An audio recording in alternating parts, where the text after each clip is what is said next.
नमस्कार। मैंने आप सब से काफी बार बोला है कि हिंदुस्तान में लोकतंत्र पर आक्रमण हो रहा है और इसका हमको हर रोज नए नए उदाहरण मिल रहे हैं। सवाल मैंने एक ही पूछा था, फाउंडेशन पे जाता हूं, अदानी जी की शेल कंपनीज हैं, उसमें 20,000 करोड़ रुपया किसी ने इन्वेस्ट किया। अदानी जी का पैसा नहीं है, अदानी जी का इंफ्रास्ट्रक्चर बिजनेस है, पैसा किसी और का है। सवाल यह है, ये जो 20,000 करोड़ रुपए हैं ये किसके हैं, ये सवाल मैंने पूछा। मैंने पार्लियामेंट हाउस में प्रूफ देके, जो मीडिया रिपोर्ट से मैंने निकाला, अदानी जी और नरेंद्र मोदी जी के रिश्ते के बारे में डिटेल में बोला। रिश्ता नया नहीं है, रिश्ता पुराना है। जब नरेंद्र मोदी जी गुजरात के सीएम बने थे तब से रिश्ता है और उसके बहुत सारे पब्लिक प्रूफ्स हैं। हवाई जहाज में मैंने फोटो दिखाई, नरेंद्र मोदी जी बड़े कंफर्ट में बैठे हुए थे अपने दोस्त, अपने मित्र के साथ। पार्लियामेंट में मैंने दिखाई।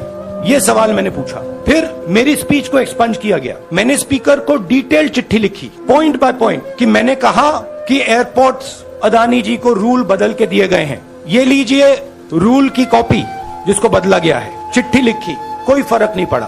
फिर मेरे बारे में मंत्रियों ने पार्लियामेंट में झूठ बोला कि मैंने विदेशी ताकतों से मदद मांगी।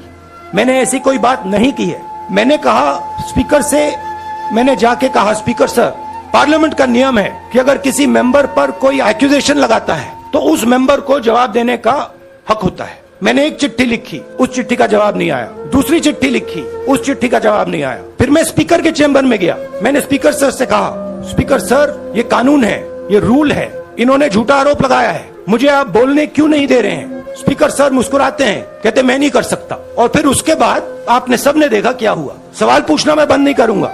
नरेंद्र मोदी जी का अदानी के साथ क्या रिश्ता है और 20,000 करोड़ रुपए किसके हैं, मैं पूछता जाऊंगा। मुझे कोई डर नहीं लगता इन लोगों से।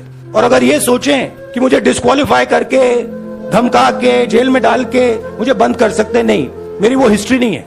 मैं हिंदुस्तान के लोकतंत्र के लिए लड़ रहा हूं और मैं हिंदुस्तान के लोकतंत्र के लिए लड़ता रहूंगा। किसी चीज से नहीं डरता हूं।